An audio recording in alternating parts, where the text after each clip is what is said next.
Hey everyone, tonight we're slipping into the golden sands and moonlit mysteries of ancient Egypt, a world where beauty wasn't just skin deep, but a sacred ritual woven into the fabric of life and death. We'll wander past the perfume-soaked stalls of Thebes, linger in the hush of candlelit chambers where kohl lined more than just eyes, and drift down the Nile alongside queens, scribes, and priests who believed that every drop of oil and flick of pigment carried divine meaning. So close your eyes, take a slow breath, and let's travel back to where beauty met belief beneath the watchful gaze of the gods. But before we dive in, let me know if you're enjoying this kind of gentle history. Feel free to tap that like button and subscribe, only if you truly love the story. And in the comments, share where you're tuning in from and what time it is in your city. I always love seeing our little bedtime crew gathering from every corner of the world. Tomorrow, come back and tell me which part of the story you fell asleep during. I'd really love to know. Now, lower your lights, maybe let a soft fan hum in the background, and settle in. Let's ease into tonight's quiet journey together. Chapter 1: Foundations of Beauty in the Nile Valley. In the soft glow of dawn along the banks of the Nile, early Egyptians rose to greet the world with an unhurried reverence that extended even to their daily rituals of appearance. The river, winding like a great, silent serpent through the desert, brought life and fertility to a land that might otherwise have remained barren. Each year, the floodwaters crept inland, leaving behind a rich layer of silt that nourished crops and dictated the rhythms of work and celebration. It was within this gentle cycle of inundation and harvest that beauty began to take shape, not as a fleeting fancy, but as a fundamental element of cultural expression. To look one's best was to honor the divine pattern woven into the world by the gods themselves. From the earliest days of the First Dynasty, long before the Great Pyramid rose on the Giza Plateau, Egyptian men and women sought small but meaningful ways to embellish themselves. Along simple mud-brick walls, painted life-sized figures appeared, their almond eyes rimmed in kohl, their lips faintly tinted with red ochre. Even in those dusty representations of daily life, farmers tilling fields, potters shaping clay, scribes bent over papyrus, there was a sense that personal care held an almost sacred charge. To apply a dab of kohl before stepping outside was to prepare one's essence for the sun's glare, as well as the gaze of neighbors and strangers alike. Life along the Nile was governed by a gentle insistence on harmony, and this principle extended to all aspects of existence, including the physical. Social status was written not only in titles and land holdings, but also in the array of cosmetic jars, alabaster palettes, and bronze mirrors that could be found in a household. The humblest dweller might have a shard of polished malachite for a single stroke of green beneath the eyes, while the grandest noble boasted a chest of scents, ointments, and powders that turned daily grooming into ceremony. The very act of looking into a reflective surface twice a day was akin to communing with a familiar deity. The self, poised and prepared for life's trials. Beauty in ancient Egypt was inseparable from practicality. The ceaseless sun, beating down with a dry intensity, made the stinging powders of galena indispensable against dust and insects. Applied liberally around the eye sockets, kohl served as an early precursor to our modern sunglasses, reducing the glare off the river's surface and providing relief from the desert winds. Yet it was also believed to hold protective powers against malignant spirits. The simple act of drawing a line in kohl mixed with oil became both a functional shield and a spiritual ritual, quietly affirming one's alignment with Ma'at, the principle of balance and cosmic order. For the richly adorned elite, Mornings might begin with attendants grinding minerals on stone pallets, crushing malachite until it resembled powdered jade, pressing dust of hematite into paste. They would blend these pigments with animal fats or plant oils, stirring slowly until the mixture reached a creamy consistency.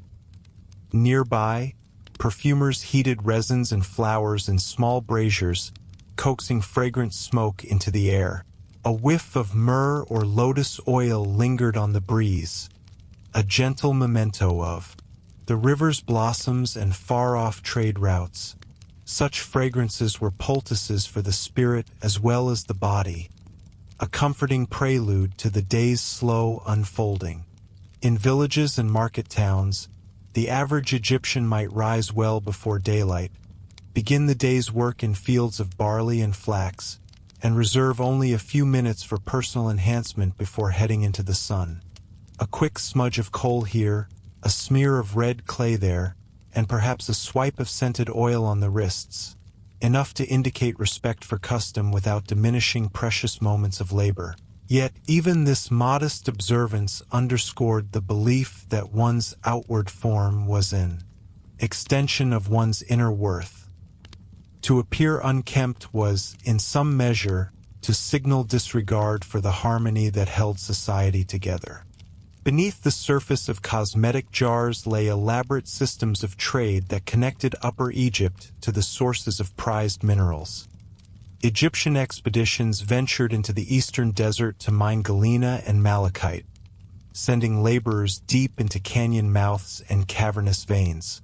Caravans of donkeys and camels trekked through hostile terrain, returning laden with ores destined for the workshops of Thebes and Memphis. In time, these workshops honed the raw stones into pigment so fine that a single jar could last for months. Each particle of green or black bore the echo of distant quarries, transformed by human hands into tokens of status and protection. The division between classes shone even in the world of grooming. Wealthy families constructed private bathrooms in their homes, complete with built-in basins carved from limestone and copper faucets fed by canals diverted from the Nile.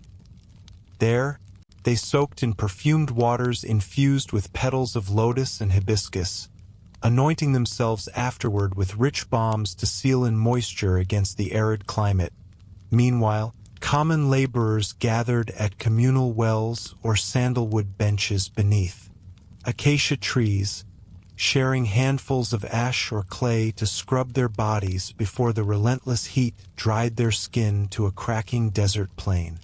Yet, however divergent the rituals, a unifying undercurrent ran through every practice. The idea that to tend carefully to one's appearance was to align oneself with divine favor.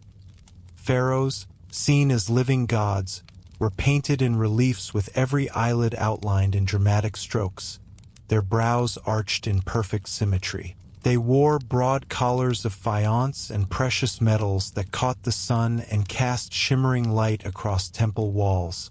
Lesser mortals might never achieve such splendor. But each day's small gestures, eyeliner, oiling, combing, reminded them that they too participated in a grand cosmic tapestry. Beyond the Nile's fertile banks lay the desert, an immense expanse of ochre and stone whose barrenness underscored the abundance of the valley. Egyptians seldom ventured far from home, but when they did, they coated their skin in fragrant oils to stave off dryness and sand-borne abrasion. Headcloths and simple linen veils offered protection from sunburn, their folds arranged in unhurried layers that fluttered in the breeze. Even when traveling, the smallest vestiges of usual beauty practice remained. A faint ring of green beneath the eyelids, a hint of oil on the hair, a soft shadow of rouge on the cheeks. As the decades turned to centuries, the consistency of these early practices laid the groundwork for a deeply ingrained cultural ethos. Royal decrees rarely mentioned cosmetics, perhaps because their usage was so ordinary that special mention would have been superfluous. artisans who forged mirrors of polished bronze passed skills from father to son, while women learned the secrets of blending powders and oils from mothers and grandmothers. Beauty became as much a legacy as titles and land, a heritage transmitted via whispers at hearthside as well as carved into stele. Travelers from neighboring lands spoke in hushed awe of the Egyptians' immaculate appearances, remarking on the smooth sheen of their skin and the fluid grace of their movements. Greek mercenaries in later centuries recorded notes on how priests of Ammonius scraped their bodies clean daily and coated themselves in unguents before performing sacrifices. Even today, archaeologists find remnants of cosmetic bottles in tombs, their stoppers sealed in the hopes that the deceased might carry semblance of worldly beauty into the afterlife. In that juxtaposition of dusted earth and meticulous ritual, one sees how the Egyptians wove beauty into the warp and weft of existence. Within the narrow corridors of tombs, beneath painted ceilings of celestial blue, the images of idealized youth and symmetry stand preserved against the ravages of time. Elongated eyes, poised hands, slender waists. These particulars spoke of an aesthetic that valued proportion and order above all. Artists measured with grid lines on papyrus before committing forms to stone. This canon of proportions was more than a stylistic choice. It was a visual codex that guided craftsmen in their reverence for Ma'at. Even the simplest tomb of a scribe might contain a likeness so refined that it echoes across millennia. The Nile's gentle meandering currents did more than shape irrigation channels. They fostered a sense of continuity that allowed beauty practices to persist for thousands of years. Dynasties rose and fell, cathedrals of sand and stone rose and crumbled, yet the ritual of applying kohl each morning continued unabated. A peasant girl might watch her mother draw the charcoal line across her eyelid with the same calm concentration that a queen used when preparing for a grand religious festival. In those strokes lay a shared humanity, an unspoken bond that transcended status and anchored each individual within the lifeblood of the land. As Chapter 1 draws slowly to a close, the foundation is clear. In ancient Egypt, beauty was no trivial dalliance but a quiet conviction that the body and soul deserved careful tending. It was a slow, deliberate choreography performed in modest rooms lit by bare lamps of clay, in courts abuzz with the chatter of courtiers, in markets where artisans hawked pigment in reed baskets. Each morning's ritual of adornment mirrored the Nile's predictable ascent, a cyclical testament to life's delicate balance. This measured beginning, stoked by earth, water, and ritual, set the stage for later epochs in which cosmetic traditions would grow ever more elaborate. But in these foundational years, one witnesses the emergence of an ethos that celebrated the interplay of function and ritual, of practical protection and spiritual symbolism. To apply oil, to grind mineral, to comb braids into place, these were acts of both necessity and devotion, gestures that quietly proclaimed one's belonging to a civilization attuned to symmetry, order, and the silent majesty of the river. In the hushed aftermath of these routines, the people of the Nile prepared to step into the world each day aware that beauty, in its ancient form, was a gentle surrender to the natural and divine forces that governed their lives. As the sun climbed higher, and the river gleamed like burnished bronze, men and women set forth in dignity and balance, carrying with them the still, small grace of a culture that understood beauty as a slow, unending journey, one that would endure far beyond any single generation. Chapter 2: Cosmetics, Color, and Contrasts. In the gentle hush of dawn, as the first golden shafts of sunlight slanted through reed windows, the people of ancient Egypt prepared for another day in beauty's embrace. Within the cool chambers of stone and mud brick, low flames flickered beneath shallow bowls of water heated just enough to coax fragrant oils into flowing liquid. This morning ritual, carried out by men and women alike, was never rushed. Each stroke and dab carried a purpose that extended beyond mere adornment, reaching into realms of protection, spirituality, and social communion. A woman seated upon a low stool lifted a smooth, crescent-shaped palette of polished alabaster. In its shallow well lay a mound of fine, black powder galena, crushed centuries earlier and stored in small, lidded jars decorated with carved lotus blossoms. Her attendant, a slender youth with nimble fingers, dipped a thin wooden stick into the dust, then drew a precise arc beneath the woman's eyelid. The line traced the shape of an eye longer than nature had granted, accentuating the almond silhouette that artists would later immortalize in fresco and relief. As the coal settled into place, the woman blinked slowly, testing the line's symmetry. Even before the sun crested the horizon, her glance felt sharper, more defined. Far from a simple cosmetic, coal embodied layers of significance. Its dark pigment, when applied around the eyes, served as a shield against the brilliant glare reflecting off the Nile's surface. In midday glare, it soothed stinging tears and staved off the relentless intrusion of dust. But coal's utility was only part of its allure. It was also believed to possess apotropaic powers, warding off the sinister gaze of malevolent spirits. Children, fresh from their mother's arms, received a dot of coal at each temple as a talisman. Priests deep within temple precincts marked their eyes more heavily, invoking the watchful presence of Horus, whose keen sight penetrated realms both physical and divine. When the morning breeze drifted through open doorways, it carried with it the faint hiss of green malachite being ground on stone pallets by deft fingers. This verdant powder, as vibrant as the life-giving reeds that lined the Nile, spoke of renewal and regeneration.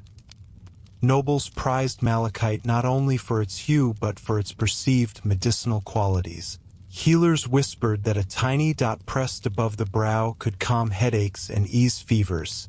Street vendors carried small, leather pouches of malachite dust, selling to laborers who sought a quick brush of color to enliven tired eyes after long hours in the fields. In the quiet corners of luxury households, malachite was blended with oils extracted from native plants, castor, morina, and a rare import, nard from the far reaches of Punt. The emerald-tinted paste, once creamy, would be framed delicately around the eyelids, lending wearers an aura of vitality. The rich green color danced in contrast with the deep black of galena, creating a visual harmony evocative of papyrus leaves bending on the river's edge. Visitors to Thebes and Memphis often remarked on the striking effect of layered pigments, noting how the interplay of hues seemed to transform a wearer's very spirit. Beyond the eyes, the flush of color on lips and cheeks offered another canvas for expression. Red ochre, extracted from desert veins and pulverized into the finest powder, was mixed with water or balm into a soft paste. Women and men alike would gently press rings of this paste onto lips, buffing until the color melded seamlessly with natural skin tones. For the most refined application, a small pad of linen served as a makeshift brush, leaving behind a roseate sheen that suggested health and vigor. This rosy tint extended to the cheeks, where a subtle shimmer could imply the warmth of a river-cooled body on a hot afternoon.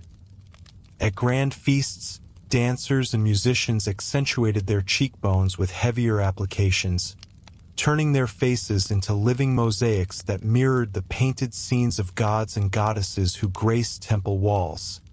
It was a quiet art requiring patience. The ochre paste needed careful smoothing to avoid any appearance of flaking under the desert sun. While pigments lent the face its most instantly recognizable flair, perfumes and oils infused every pore with lingering aroma. In the workshops near the temple precincts, perfumers simmered resins, blossoms, and tree barks in sealed clay jars set atop glowing coals. Myrrh, with its warm, honeyed scent, blended seamlessly with the sharp sweetness of cinnamon and the powdery softness of lotus petals. The resulting scented oils were poured into slender alabaster bottles, each shaped like a bud, ready to blossom. These perfumed unguents were more than mere accessories. They were indicators of status and signals of ritual purity. A pharaoh might anoint his entire body in oil before receiving homage, his skin gleaming like polished bronze. Priests, preparing to enter holy sanctuaries, would rub sacred oils onto shoulders and foreheads, believing the fragrance appeased the gods and facilitated passage into the divine presence.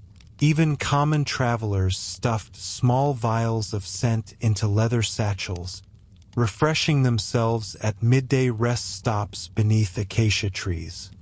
In marketplace stalls, traders hawked less costly alternatives. Oils blended with frankincense shavings or powdered petals. Such mixtures lacked the depth of pure extracts but carried enough sweetness to mask the stench of the streets.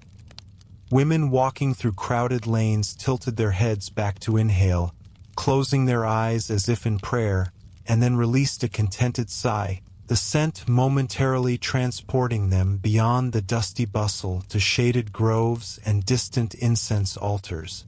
The preparation of these aromatic concoctions was itself an exercise in unhurried ritual. Some workshops boasted dozens of tiny vessels, each labeled with the name of its contents, Shada, Azam, and more obscure blends whose names have since slipped into oblivion. Apprentices ground oils into thick pastes before adding minute amounts of scented resins.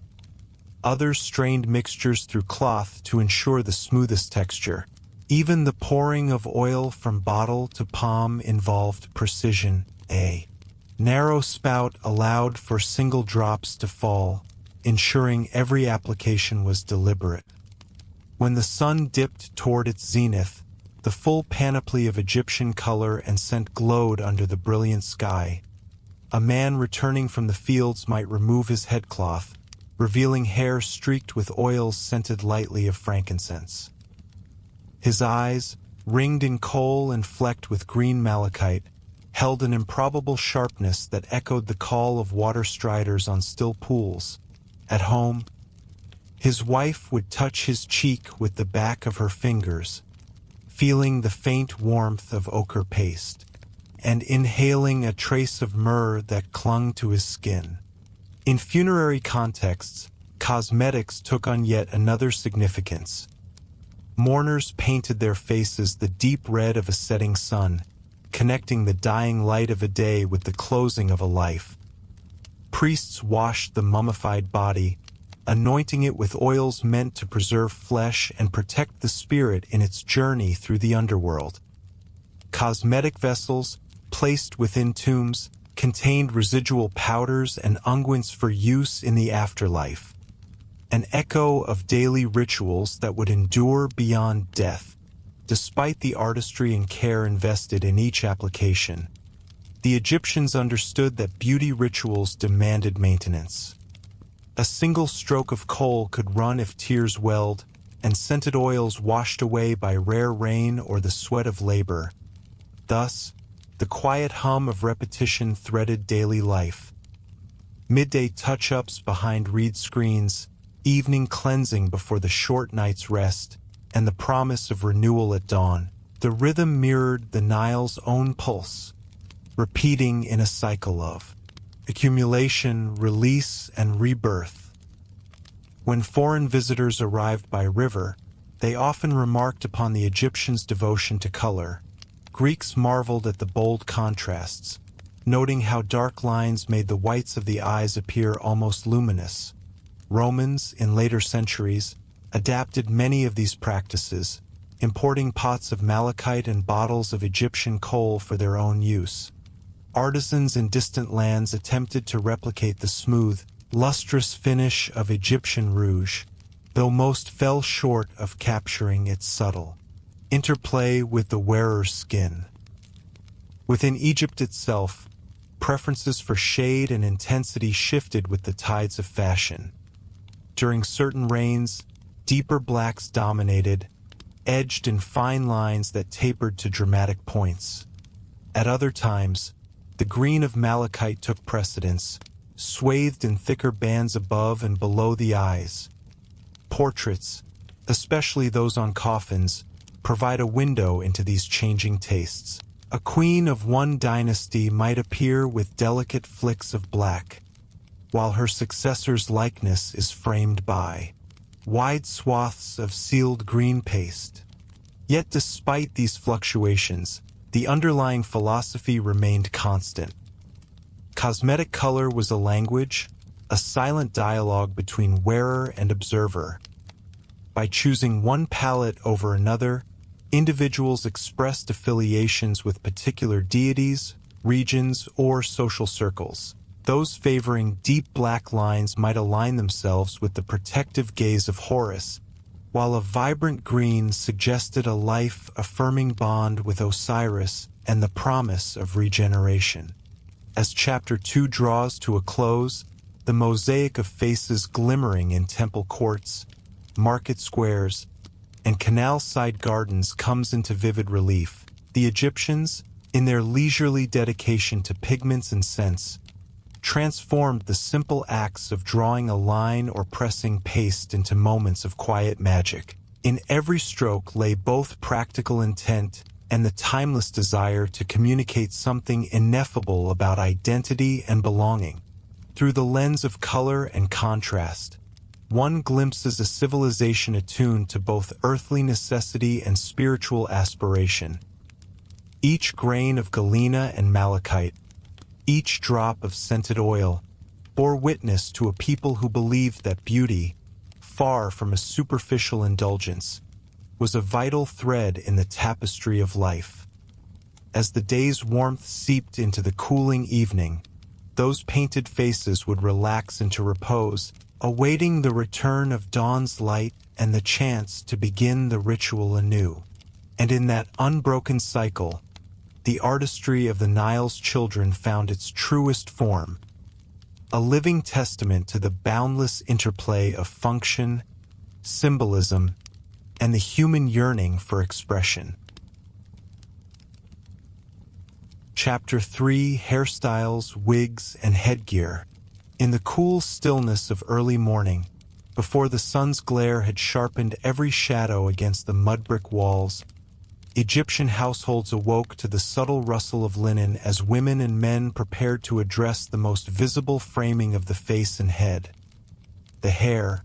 Among the simplest of beauty rituals, hair care began with purification. A shallow basin of water would rest upon a low stone bench, its surface reflecting the muted glow of clay lamps. Into this basin, a handful of crushed plant, ash or soda-rich natron would be stirred, creating an abrasive mixture that served to dissolve oils, remove dust, and fend off the minute creatures that delighted in warm, sheltered strands.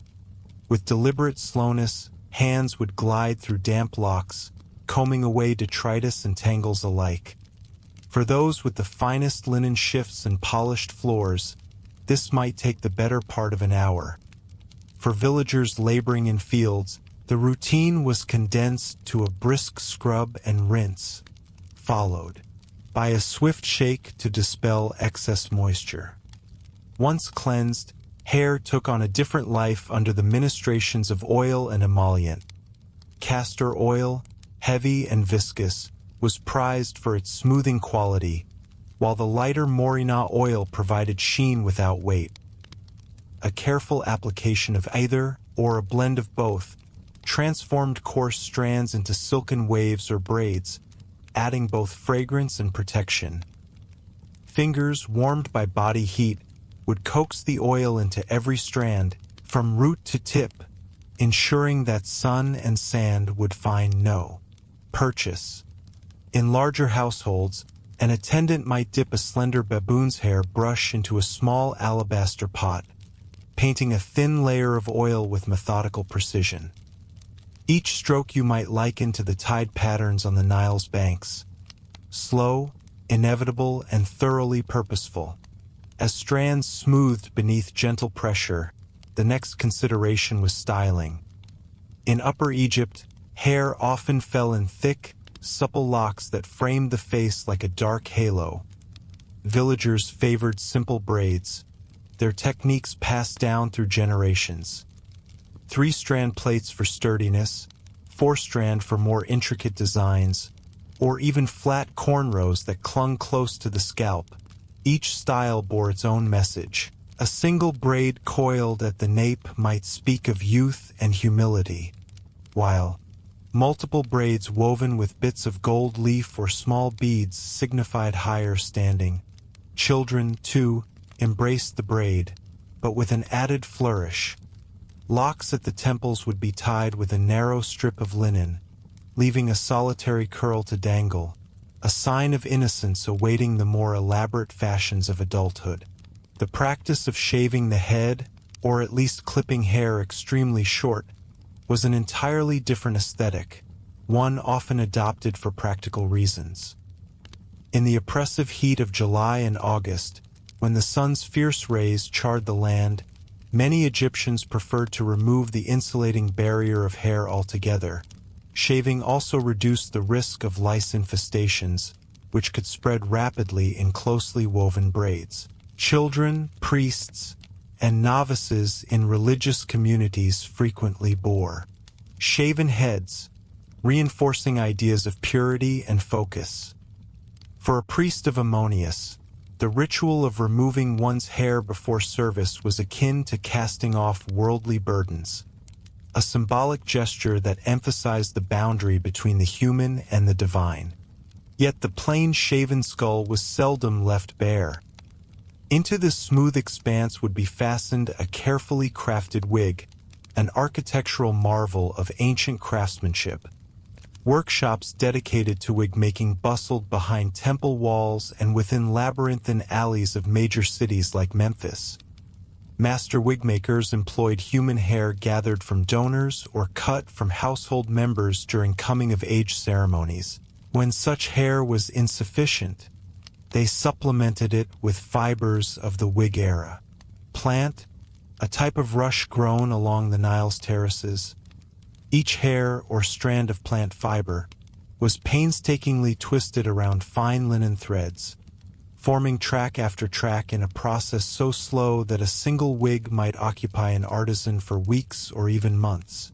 Wigs came in a bewildering variety of shapes and sizes. Some resembled the natural bobbed cuts of youth, jaggedly layered to frame the ears. Others mimicked the long, flowing tresses of river reeds, cascading in uniform curls or waves down the back. The most elaborate wigs featured multiple rows of tight braids, often arranged into geometric patterns across the crown, and crowned with ornate diadems or metal fillets. For the wealthy, wigs could be dyed using plant-based tinctures imparting shades of auburn or chestnut, colors more associated with Nubian ancestry, thereby suggesting exoticism and prestige. Once shaped, wigs were oiled and perfumed, then stored on wooden stands carved to approximate the skull's natural contours, ensuring that each piece held its carefully designed form. Donning a wig was itself a ritual of transformation. On auspicious days, festival mornings, or moments of courtly audience, servants would first anoint the wearer's scalp with fragrant oils, brushing gently to encourage adherence. The wig was then placed at the forehead and coaxed over the skull, settling into place with a soft pat of the palm.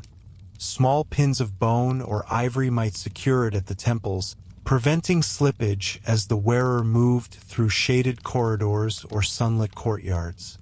Once in place, the wig elevated the wearer's presence, adding inches of height and symmetry that real hair could seldom achieve.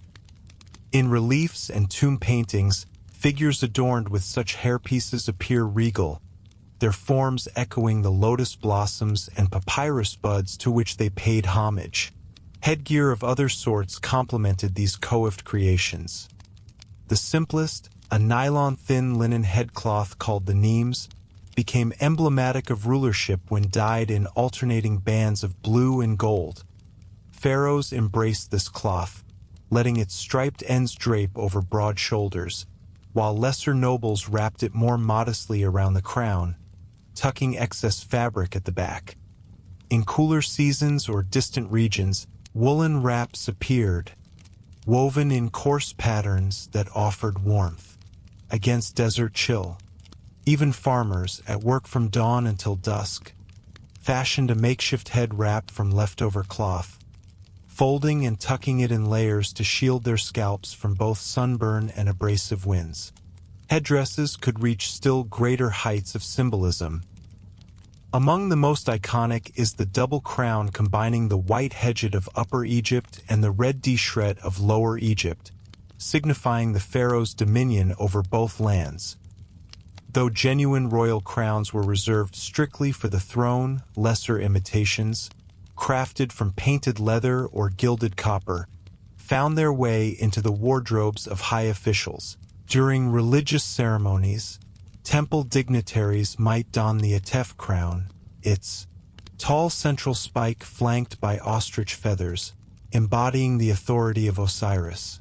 Such headgear was seldom worn for more than a few hours, then carefully cleaned, repainted, and returned to the treasury vaults where it awaited the next procession. Despite the grandeur of royal headdresses, more modest citizens enjoyed their own playful take on head adornment. Slender bands of braided straw, woven with bits of indigo-dyed reeds, circled heads as a symbol of simple elegance. Shells and semi-precious stones were sometimes woven into these bands, catching the low light and hinting at the wearer's connections to the broader world of trade. Fishermen, returning from long hours on the river, might knot sections of netting into decorative wraps, demonstrating that beauty need not be the exclusive domain of temple courts or palace halls. Maintenance of these elaborate creations was as exacting as their construction. Wigs suffered from dust borne on nightly desert breezes, not to mention creeping insects drawn to residual oils. Twice weekly, if not more often, wig makers would conduct spa-like treatments on stored wigs, immersing them in warm water infused with herbs known for their anti-lice properties: pennyroyal, juniper, and castor bean leaves. After a gentle cleanse, the wigs were spread across flat stone surfaces to air, dry, then re-oiled and reshaped before being replaced on their stands. Any stray fibers would be meticulously snipped away, and broken linen tracks re-stitched with precise loops of fine thread.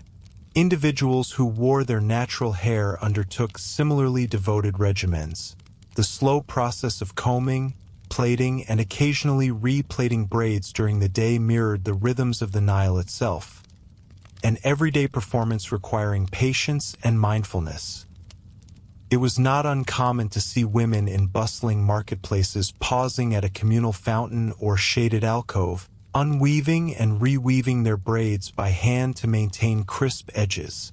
Through these small gestures, they reaffirmed their connection to tradition, carrying forward the methods taught by mothers and grandmothers in steps nearly unchanged for centuries. In certain priestly orders, the practice of wearing wigs held a deeper symbolic resonance. Priests of Thoth, god of writing and wisdom, favored short, coiled wigs dyed a deep shade of black to represent the fertile soil of the Nile Valley. The uniform appearance fostered a sense of collective identity and humility before the sacred texts they guarded. Similarly, priestesses serving Hathor, goddess of music and joy, wore lighter, more ornate wigs adorned with strings of small beads and tiny metal cow horns, integrating the iconography of their patron into their very appearance. When death approached, rituals surrounding hair and headgear took on somber tones. On the final night before burial, mourners carefully shaved the deceased's head, leaving only a small tuft of hair at the back as a remnant of the living world. This tuft was then sacrificed to the gods, symbolizing the severing of earthly ties and the soul's journey onward. The body itself, wrapped in linens and perfumed with resins, bore no wig or headdress. Instead, a funerary mask, often bearing an idealized coiffure, guided the spirit through the underworld. In these masks, wigs and headcloths fused with painted visage, ensuring that even in death the individual remained tethered to the conventions of beauty and identity. Though the centuries shifted and rulers changed, the essence of Egyptian hair and head adornment persisted. Hellenistic influences introduced new dyes and cutting techniques under the Ptolemies, but the old forms remained steadfast. Romans adapted Egyptian wigs for use in spectacles and theater, exporting them across the Mediterranean.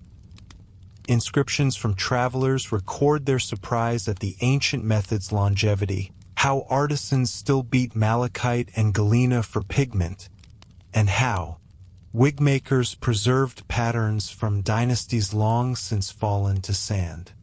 As Chapter 3 draws slowly to its close, one can almost feel the gentle weight of a wig resting atop the skull, the coolness of perfumed oil against the skin, and the quiet click of ivory combs parting strands.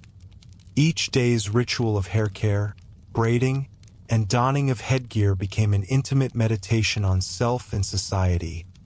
Behind every graceful twist lay stories of trade expeditions to distant mountains for the purest oils, of family lineages of artisans passing skills by candlelight, and of communal gatherings where women shared secrets of knot tying and men joked about cooling their scalps under muslin cloths. In that interplay between flesh and fiber, hair and linen, one discerns the ancient Egyptians' devotion to form and function, to the seamless integration of the practical and the symbolic. Whether simple braid or elaborate wig, cloth wrap or golden diadem, each adornment spoke of belonging to a household, a cult, a culture attuned to the rhythms of river and sun.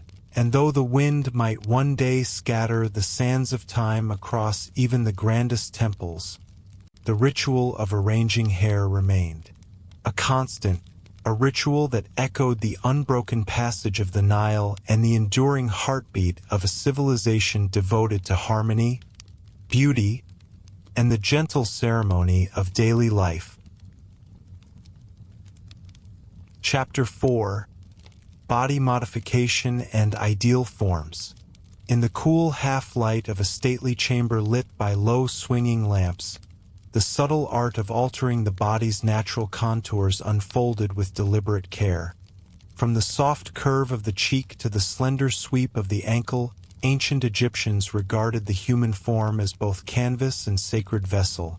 Their rituals of modification, largely invisible in the preserved stone and paint of surviving monuments, were as varied and intricate as the weaving patterns on their finest linens. In these private spaces, beauticians, healers, and aspiring devotees collaborated to idealize flesh and bone through means that balanced comfort, status, and spiritual protection. The body, they believed, bore traces of Ma'at's order, and even the smallest adjustment held cosmic significance. What might seem extreme by modern standards was simply another element in the grand choreography of life along the Nile. Among the most delicate and least chronicled practices was the art of minor cosmetic surgery and ornamental piercing. While the Egyptians did not engage in invasive operations comparable to today's rhinoplasty or facelifts, textual hints and scattered tools point to precise interventions. Perhaps the removal of small skin blemishes or the gentle reshaping of protruding ears. Piercings, by contrast, were widespread. Ears, nostrils, and earlobes received thin, pointed incisions into which artisans would insert rings of gold, silver, or electrum. For women of the upper class, a finely balanced pair of nose studs signaled maturity, marital eligibility, or favor at court. Men of rank sometimes sported elaborate ear ornaments that swung like tiny chimes, announcing their presence in temple halls with a measured tinkling. Children received early piercings as protective rites, each metal hoop acting as a talisman against malign forces lurking at life's fringes.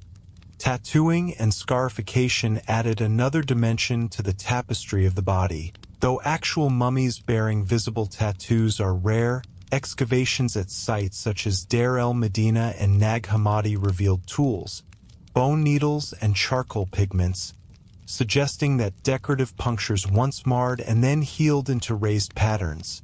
Tattoos often depicted religious symbols, the lotus representing rebirth, the wadjet eye as protector, or stylized hieroglyphs invoking gods like Bes, guardian of children and childbirth. Scarification, meanwhile, involved shallow cuts made in repeating motifs, rows of short incisions across the shoulder or chest that, when healed, left pale ridges in relief. These raised designs served dual purposes, as permanent jewelry and as marks of communal belonging, denoting membership in particular guilds, cults, or familial lineages that traced their identity through skin as much as blood. To achieve the archetypal silhouette, the Egyptians also employed cloth and jewelry in ways that manipulated perception. Women of status wrapped their bodies in layers of fine linen, the fabric folded and pleated around the torso to narrow the appearance of the waist and accentuate the curve of the hips. Loincloths and wrapped skirts could be drawn tight at the midsection, drawing in the stomach to create a smooth, columnar form from chest to thigh. Men's kilts followed a similar principle. The pleats fanning across the hips created an impression of broader shoulders, a visual counterbalance to the vertical drop of fabric. All the while, strategically placed girdles and beaded belts emphasized the region between ribs and pelvis, where linen cords pressed against skin leaving faint, horizontal marks that bespoke both constraint and fashion. Jewelry further transformed the body's natural proportions through optical illusion. Broad collars of faience and gold beads draped across the upper chest, visually lifting the shoulders and framing the neck as if it were the stem of a bud. Bracelets and armlets, snug on the forearms, led the eye down toward the hands, easing attention away from any rounding of the upper arms. Anklets of silver and copper created rhythmic accents around the ankles, adding weight to the feet and implying a sturdier base upon which to stand. Through these adornments, the Egyptians sculpted their own outlines, saturating every inch of visible flesh with carefully calibrated interruptions of metal, stone, and color. Central to their aesthetic philosophy was a set of ideal body proportions codified in the canon of Egyptian art. Using grids drawn on papyrus and transferred to walls, artists set ratios for head, torso, and limbs to achieve harmonious balance. The ratio of cubits and palms determined that the distance from chin to hairline corresponded to the length of the forearm, creating a consistent visual language across statues, reliefs, and paintings. Although these artistic guidelines were codified in two-dimensional form, they profoundly influenced real-world perceptions. Individuals sought to approximate the canon's slender necks and extended torsos through posture training, standing with shoulders back and chin up, and through the judicious use of shaping garments that encouraged a straight, elongated silhouette. Health and vitality, intertwined with beauty, also guided notions of the perfect physique. A softly rounded belly spoke of abundance and prosperity, signifying that one was well cared for and not subjected to extreme labor or privation. Conversely, lithe figures with visible muscle tone evoked associations with youth and agility, ideals prized by both nobles who led hunting expeditions and commoners who labored in the fields. Physicians and healers recommended particular diets to maintain desirable body weight. Breads and beers enriched with dates supported gentle plumpness, while pulses and greens aimed to preserve muscular definition. Women approaching childbearing age were advised to retain curves deemed favorable for fertility, while older women were encouraged to adopt lighter shapes after motherhood, signaling a transition into respected matronly roles. Despite these prescriptions, the lived reality of Egyptians, especially those outside the highest echelons, often diverged from the idealized forms.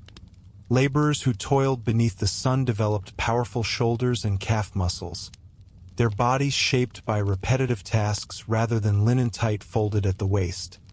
Water carriers, bending with heavy jars daily, displayed backs that curved gracefully yet bore the subtle imprint of endurance.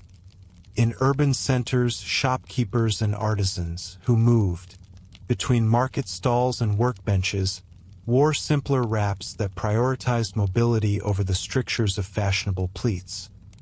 Yet even in these practical adaptations, they nodded to the aesthetic canons.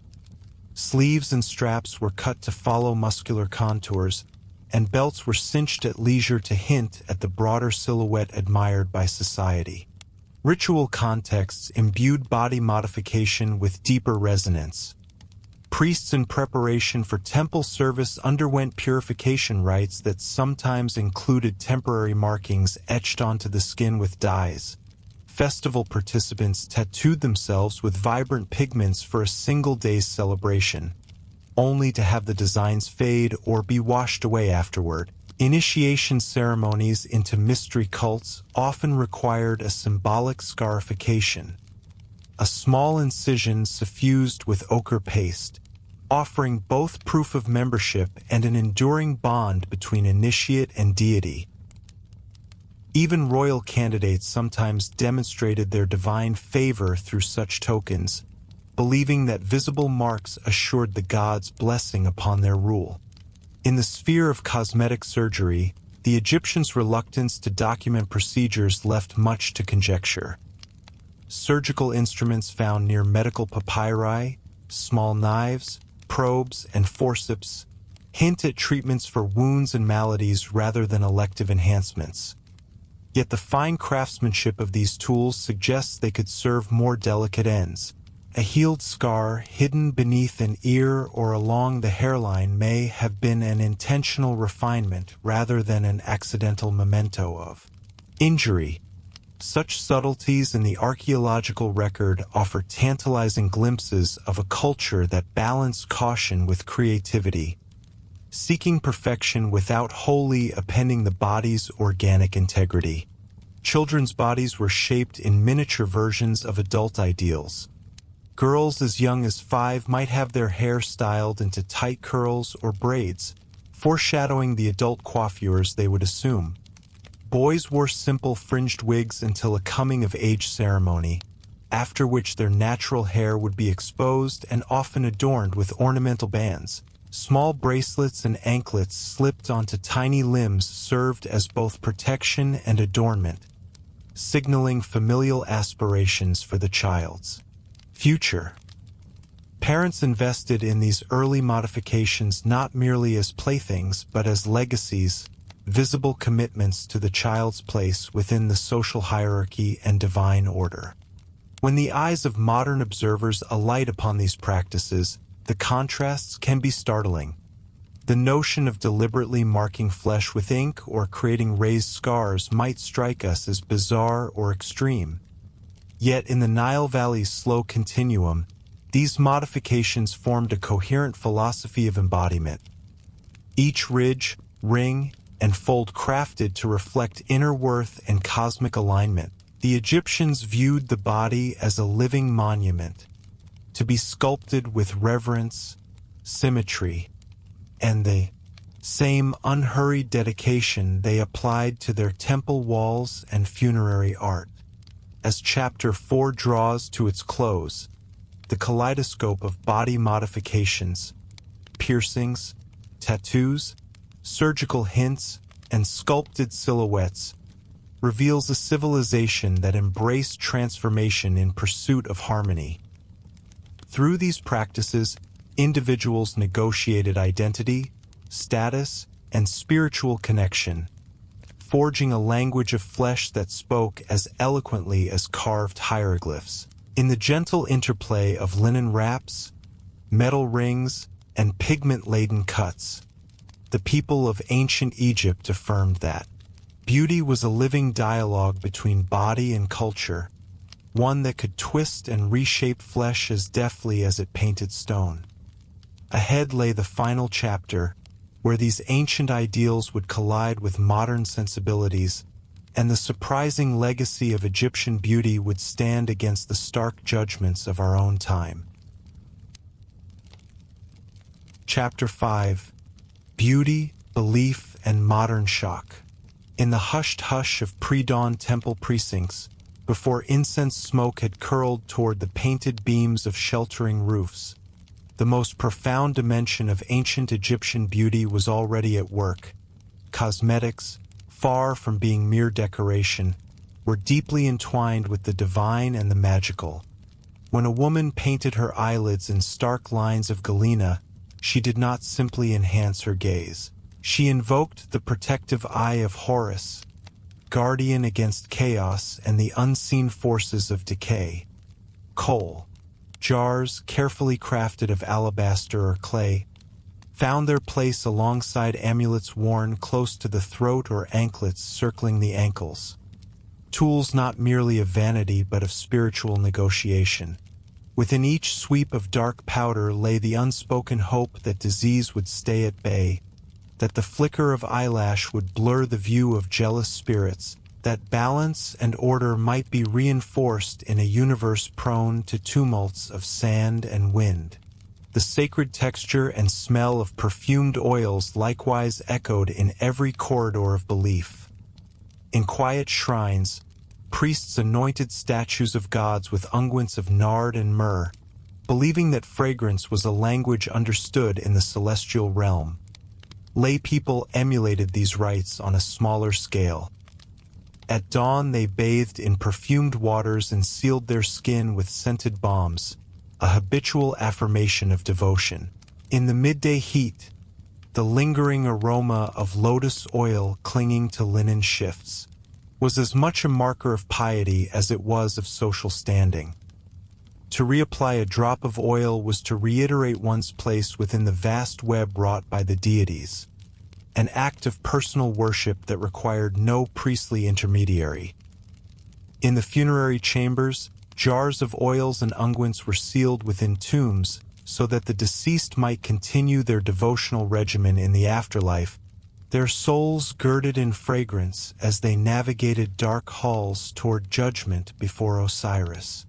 Yet beyond ritual and religion, Egyptian beauty practices engaged with other cultures and shifting ideals, reminding us that fashions changed as slowly as the Nile's patterns. Yet they did change. Trade routes streaming across the Sinai into the Levant brought pomegranates and almonds, new oils whose exotic scents mingled with traditional blends. Nubian neighbors introduced hairstyles worn in tightly coiled patterns, so that certain Egyptian texts refer to hair like the hills of Kush, praise mingled with fascination.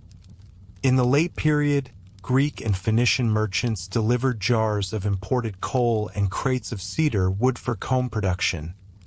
As Hellenistic dynasties took root, new cuts appeared alongside the old, short, choppy fringes that mimicked the styles of Alexandria's promenades or layered locks dyed in shades of chestnut.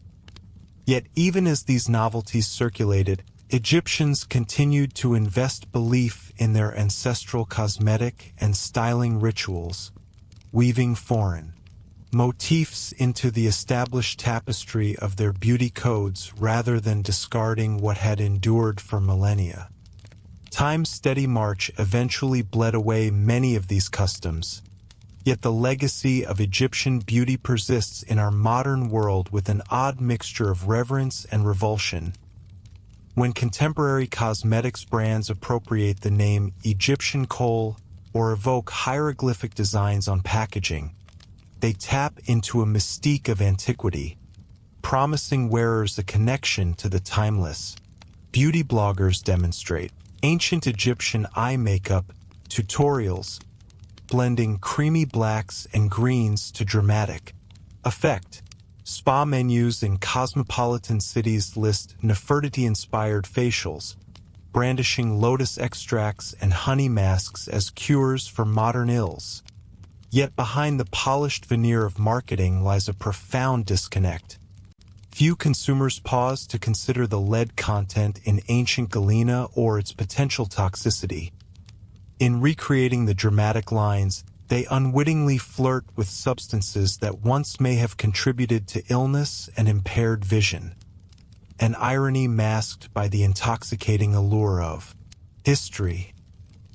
Modern ethics also clash with the Egyptians' casual use of human hair and animal products.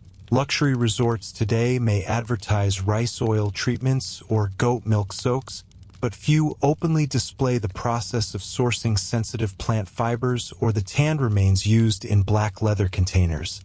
In contrast, discovery of the wig workshops of Memphis and the monastic plucking of hair from temple floors would likely inspire alarm. The considerate cruelty implicit in the cultivation of fibers, and the assembling of wigs, once a routine measure of elegance, stands in uneasy tension with contemporary notions of sustainability and animal welfare. And yet these very practices reveal pragmatic resourcefulness. The Egyptians valorized materials at hand, drawing upon every botanical and zoological resource available to transform appearance into an act of devotion. Perhaps the most startling divergence between ancient ideals and our own is the everyday time investment demanded by Egyptian grooming.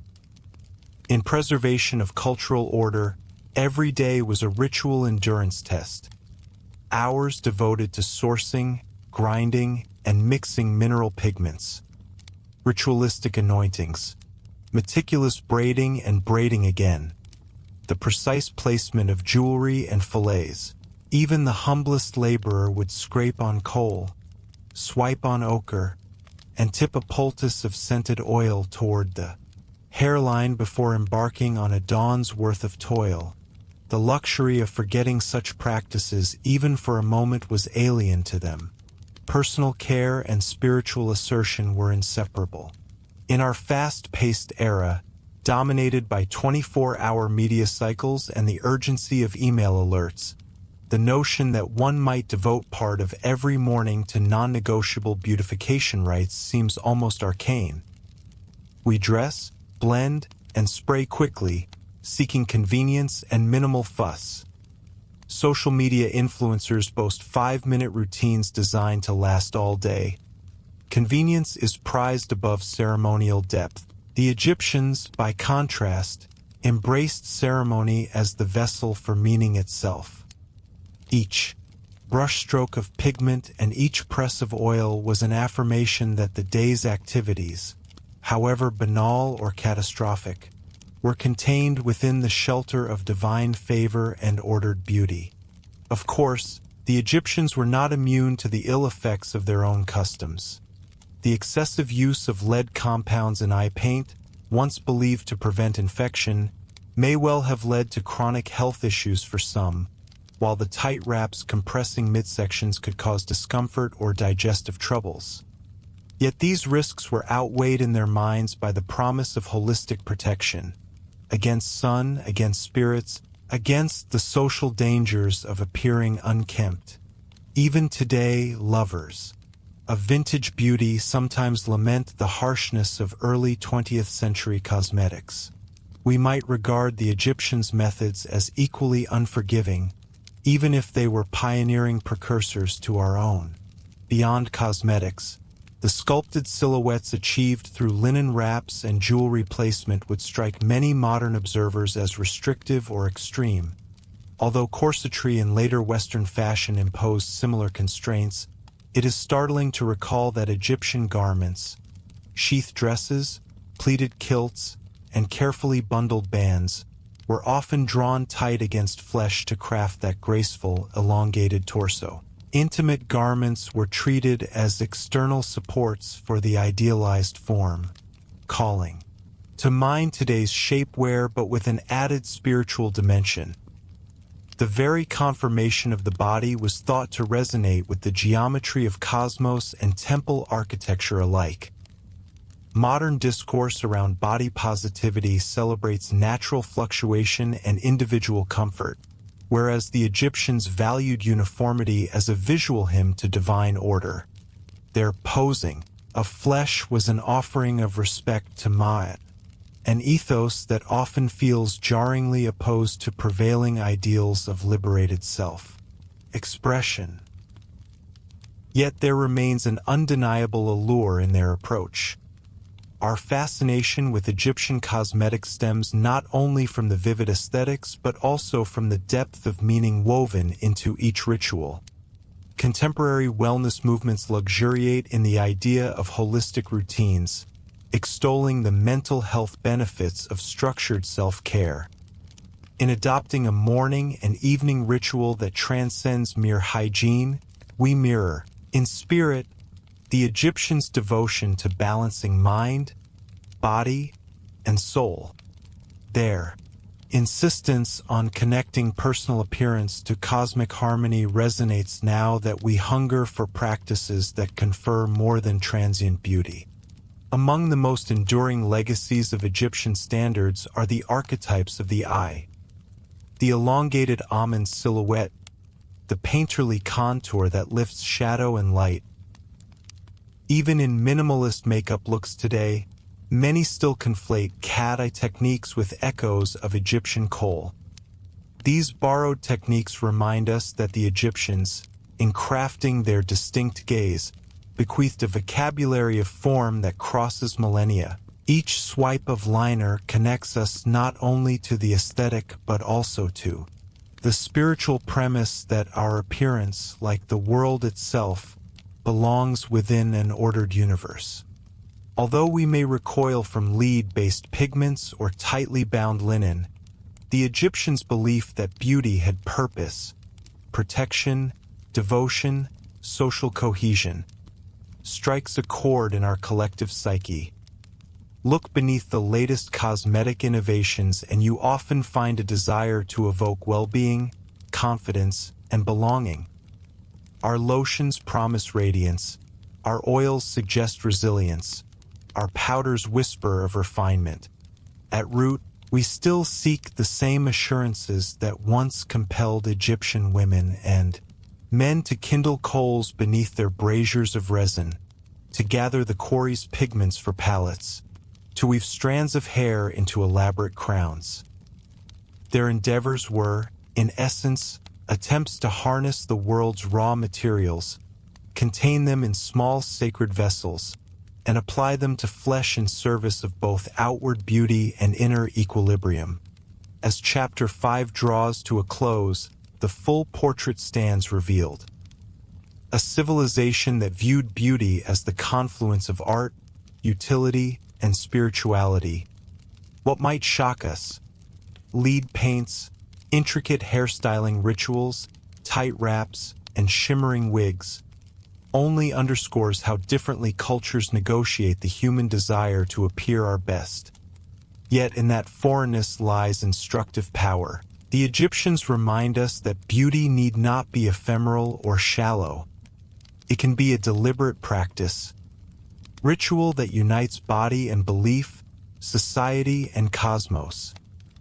Their legacy gestures toward a holistic reverence for appearance, a slow choreography of pigment, oil, cloth, and hair that their descendants still study in museums, spas, and beauty counters around the world.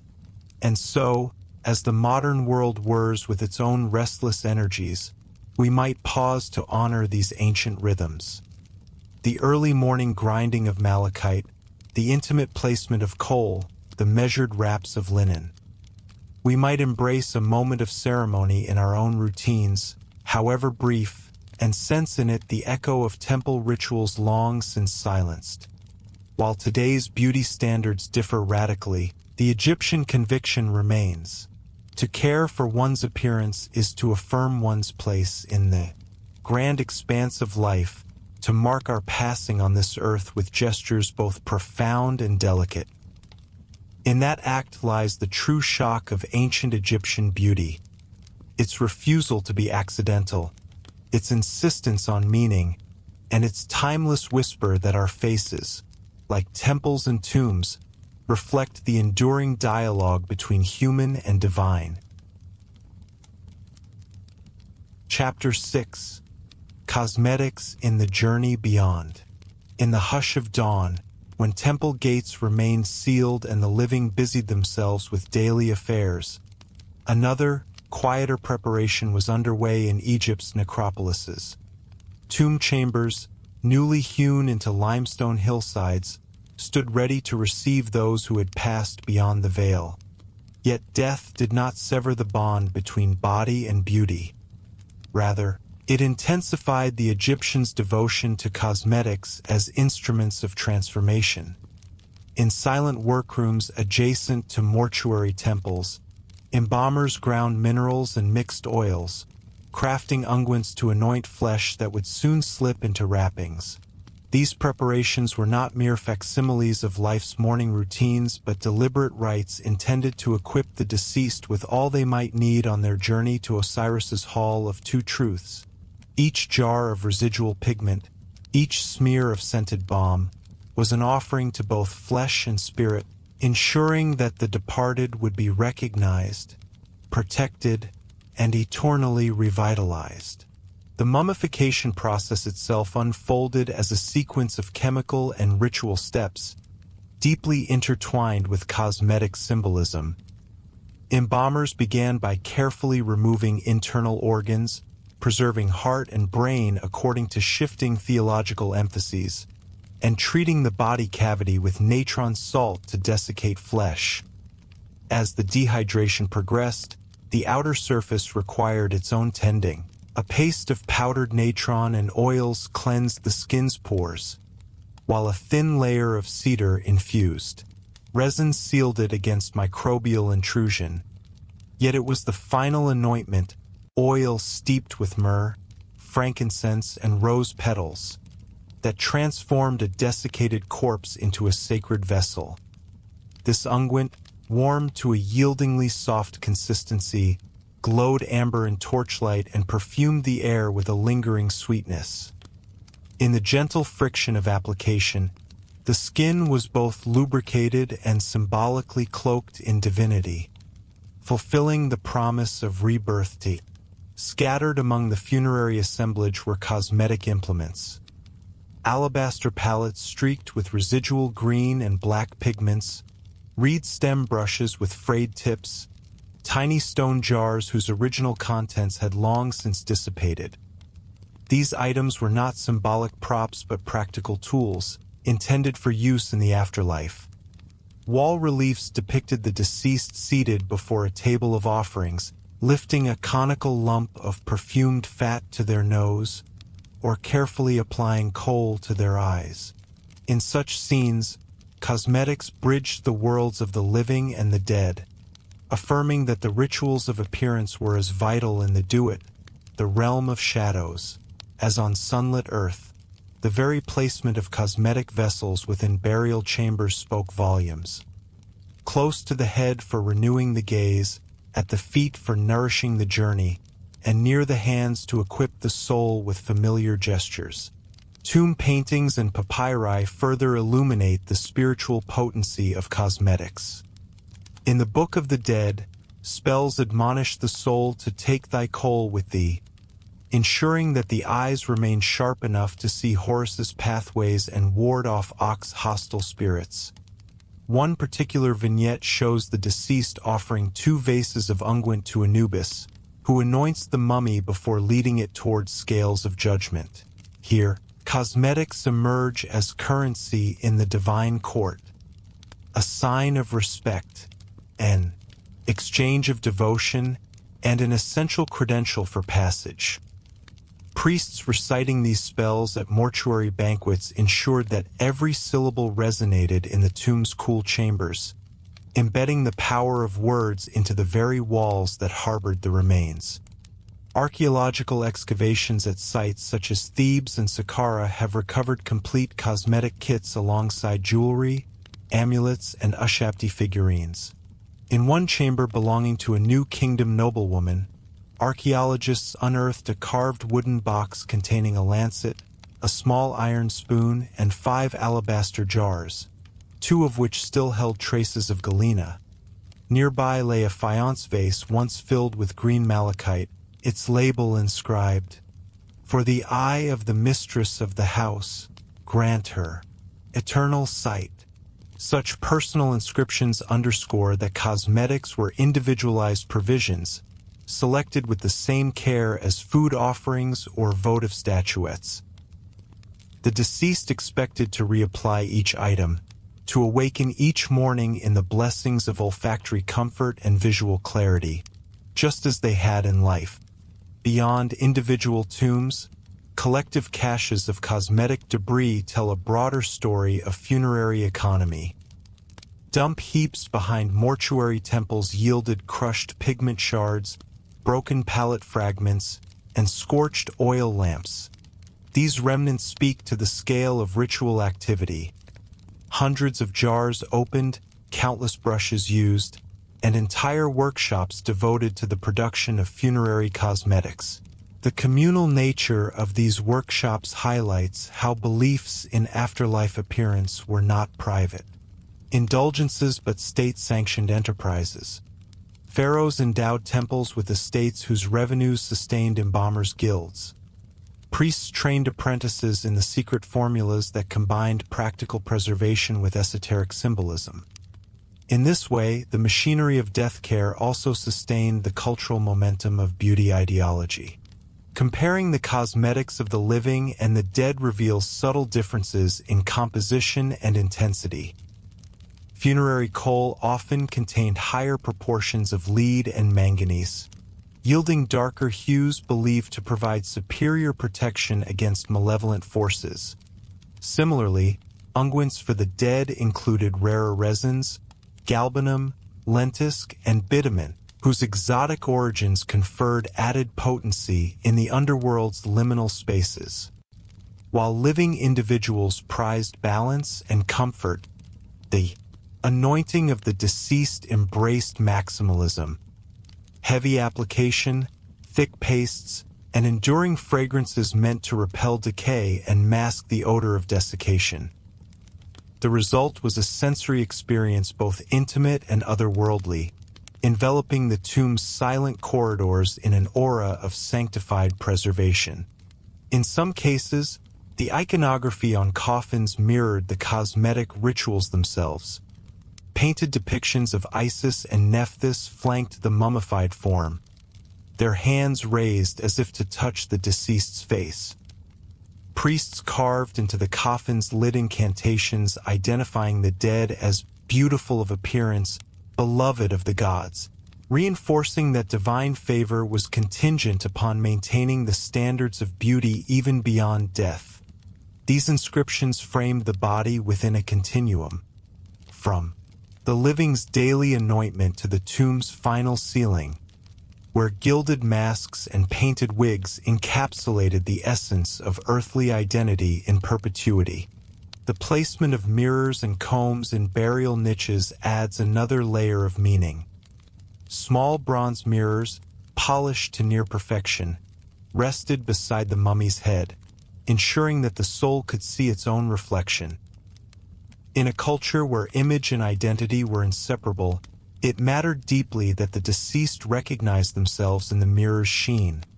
Comb fragments, occasionally found in pairs, reminded the afterlife traveler of the tangles and routines of hair care rituals that symbolized order emerging from chaos.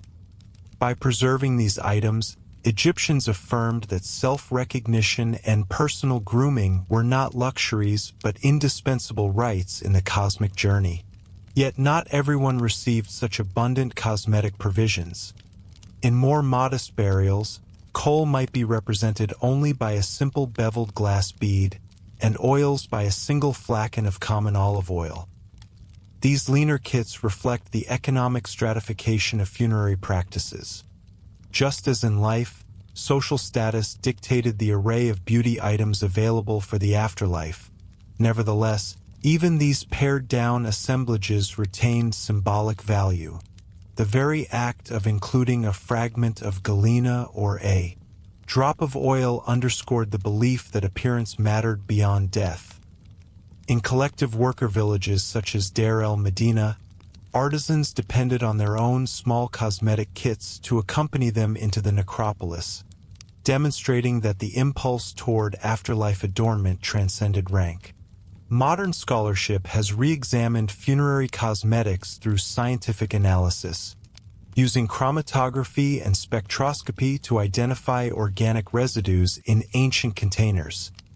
Such studies reveal unexpected diversity in ingredients, pollen grains, zeolite minerals, and traces of plant alkaloids, suggesting that embalmers experimented with local flora for antiseptic properties as well as scent. These findings underscore that funerary beauty rituals were grounded in empirical knowledge even as they remained enveloped in ritual significance. The intersection of chemistry and religion created formulations that preserved tissue while appeasing the gods, marrying practicality and piety in a single smear of fragrant paste. Perhaps the most poignant testament to the Egyptians' devotion to funerary cosmetics comes from those rare tombs where mummies retain visible pigmentation. Exhumed under the most favorable conditions, these bodies display residual coal rings around sunken sockets, faint green halos of malachite, and blotches of red ochre on lips and cheeks. The silent persistence of these colors across 3 millennia offers a visceral bridge between past and present, reminding us that the Egyptians' ministrations were not mere artistic flourishes but vital acts of love and faith. In the stillness of museum display cases, visitors can almost sense the ancient hands that applied these pigments, echoing the same gestures that once prepared each soul for its final voyage. As Chapter 6 draws to its close, the full weight of funerary cosmetics comes into view, a testament to humanity's enduring hope for renewal beyond death. Through jars of pigment, brushes of reed, and unguents of resin, the ancient Egyptians wove a tapestry of belief that entrusted beauty with the power to transcend mortality. They affirmed that the face, even in its silent repose, carried the key to spiritual survival. In equipping the departed with the tools of appearance, they declared that identity, perception, and ritual were inseparable threads in the vast loom of existence, threads that death itself could not unravel. When the final stone was set and the tomb sealed, the rituals of beauty reached their culmination. Yet even in the deepest dark, the promise of dawn remained. That one morning, in the eternal fields beside Osiris, the deceased would reawaken, apply their coal, breathe in scented oils, and step forth renewed, transformed by the very cosmetics that bridged the realms of life, death, and rebirth. Chapter 7: Trade, Commerce, and the Economics of Beauty. In the amber light of late afternoon, as the markets along the Nile's banks thrummed with activity, the world of ancient Egyptian cosmetics revealed itself not only as a sphere of personal adornment but as a vast network of trade, procurement, and economic interdependence. Beyond the stone pallets and alabaster jars lay corridors of commerce stretching from Nubian mines to Levantine ports, linking remote quarries, foreign groves, and bustling urban workshops in a single tapestry of exchange. While the image of a noblewoman stooping over her coal pot suggests intimate solitude, the reality pulsed with negotiation, taxation, and enterprise. A reminder that beauty in Egypt was inseparable from the mercantile forces that shaped the ancient world. Raw materials formed the bedrock of this economy. Galena, the ore whose shimmering black powder rendered the iconic coal, was not simply found by the roadside. Specialists organized expeditions into the eastern desert's labyrinthine canyons. Teams of laborers tunneled into rocky veins, pried away heavy chunks of mineral, then hauled them back to riverine depots for shipment. Camels and donkeys bore these loads across arid expanses to El Kab or Wadi Hammamet, where caravans assembled under the watchful eyes of officials who recorded weights and paid levies to temple treasuries. Even after arrival, Galena passed through layers of artisans, cutters, grinders, and merchants, each applying a markup before the powder finally reached the cosmetic fairs of Memphis or Thebes. Malachite, the vivid green counterpart to coal, followed a similar path from distant hills of Sinai and the eastern desert. As early as the Old Kingdom, inscriptions celebrate the Valley of Malachite, while New Kingdom texts detail royal expeditions dispatched to secure new sources. Workers chipped away at the ore and loaded blocks onto river barges bound for Upper Egypt's capitals. Their workshops specialized in crushing malachite into ultrafine dust, an operation requiring both strength and precision. Too coarse, and the pigment would scratch the skin. Too fine, and airflow would disperse it wastefully. Master craftsmen operated grinding mills, flat stone surfaces with rotating upper stones, transforming raw malachite into a valuable commodity. Scribes carefully logged yields and allocated portions to temple storehouses, ensuring that priests and pharaohs enjoyed first claim on the most lustrous greens. Oils and unguents injected further diversity into the market. Many native plants, castor, morina, sycamore, provided basic fats and moisturizing bases, but exotic essences propelled the luxury segment.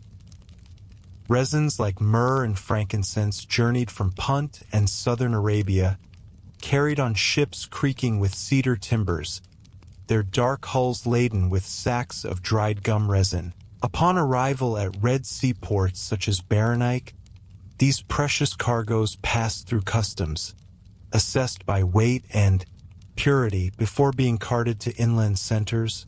Petals and spices, lotus flowers, cinnamon bark, entered overland caravans from the Levant and beyond, each caravan protected by armed escorts wary of bandits keen on plundering fragrant fortunes. Packaging and container production formed another vital industry. Alabaster, quarried from cliffs near Cairo, fueled the manufacture of jars whose porosity allowed only minimal evaporation, preserving delicate scents. Stoneworkers carved small vessels by hand, drilling narrow necks and smoothing interiors with abrasive sands. Where alabaster was scarce, potters shaped clay amphorae and coated them internally with resin to resist seepage. Small copper mirrors required skilled smiths who hammered and polished discs until surfaces gleamed like quicksilver. Even the wooden implements, spoons, spatulas, reed brushes, depended on carpenters and basket weavers to supply fine-grained wood, rushes, and palm fibers. Marketplaces served as convergence points where producers, middlemen, and consumers intersected. At dawn, peddlers set up stalls along Nile wharves, their tables laden with vials of oil, mosaic jars of coal, and reed stem brushes. Buyers, farmers, shopkeepers, courtiers arrived bearing small clay tokens representing temple-issued rations or personal coinage in the form of debased Deben bars of copper and silver. Haggling ensued in low voices, punctuated by the rattle of balances and the slap of coins on wooden slabs. Tax collectors patrolled the crowds, occasionally seizing contraband or exacting tolls that filled the coffers of local governors. Through these daily rituals, beauty commodities moved from workshop to home, embedding themselves in the routines of diverse social strata. Trade also fostered specialized guilds and professional associations. Artisans sharpened their status by affiliating with powerful temples that granted exclusive rights to quarry or produce certain products. The Temple of Hathor at Serebet el-Khatham, for example, controlled turquoise mines and oversaw the crafting of inlays for cosmetic boxes, thereby commanding a significant share of the luxury market. Guild records reveal apprenticeships lasting years, during which novices learned to read hieroglyphs that cataloged formulae and ingredient lists. Membership conferred both skill certification and social prestige. Guild members adorned public processions in their distinctive sashes, signaling their contribution to Egypt's flourishing economy. Long-distance commerce amplified these patterns. Pharaonic envoys negotiated trade deals with Nubian chiefs for ivory and ebony, receiving in exchange premium coal ingredients as diplomatic gifts. Mycenaean and Minoan merchants sailed along Mediterranean routes, exchanging Cretan wine and Greek pottery for Egyptian perfumes. Phoenician traders introduced glass vials whose clarity showcased the brilliant colors of Egyptian pastes, and in return carried away fine linens and papyrus scrolls, some containing detailed cosmetic recipes. These exchanges fostered mutual influence. Foreign techniques seeped into Egyptian workshops, while Egyptian pigments enhanced Mediterranean artistic traditions. Documentation of these transactions survives in papyri and ostraca. Fiscal ledgers list allocations of coal for temple use, sometimes noting appearance festivals as occasions for bulk distribution. Letters between officials debate the purity of shipments. Complaints that one batch yielded a muddy green rather than the anticipated emerald hue. Merchant correspondence reveals strategies for evading high taxes by mislabeling cargoes as medicinal salves or ritual powders. Even ration records for workers at Deir el-Medina include allowances of ochre or oil, indicating that even laborers prized small quantities for daily use. Economic fluctuations left their mark on supply and demand. Political instability or Nile inundation failures could disrupt mining expeditions, causing price surges and prompting forgeries.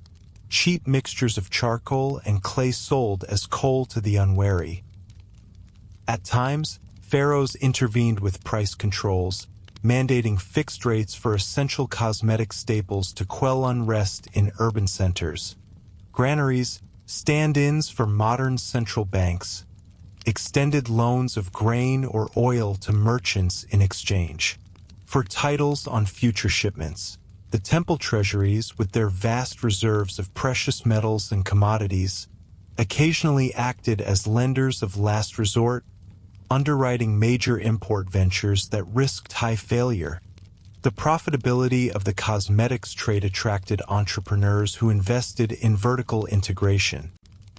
Wealthy families acquired rights not only to mines but to the workshops that processed ores, and to the caravans that transported goods. These familial enterprises often produced distinct branded wares, jars stamped with a particular cartouche or a stylized lotus motif, signifying quality and authenticity. Consumers learned to recognize these marks, much as modern shoppers seek out trusted labels. Successful brands extended their reach through patronage of festivals, sponsoring public ceremonies where their products were displayed in grand processions before the populace. At the same time, competition and imitation spurred innovation. Chemists and formulators experimented with local substitutes when traditional imports became scarce. trials of desert shrubs yielded unexpected antiseptic properties, leading to new varieties of unguents. Artisans tested combinations of ochre, bloodstone, and gypsum to approximate sought-after red pastes. Running alongside official supply chains existed a bustling black market, where smuggled galena or illicitly cut ivory fetched exorbitant premiums. Informants and undercover agents sometimes infiltrated these networks, reporting to temple authorities on illicit trade that threatened official revenues. The interplay of supply, demand, regulation, and innovation meant that cosmetic economics remained dynamic for millennia. In the Ptolemaic and Roman periods, contact with Hellenistic and Mediterranean markets introduced coinage systems that supplanted barter for high-value goods. Greek and Latin inscriptions record commercial contracts for shipments of frankincense, and account books itemize kilos of malachite bound for urban palaces.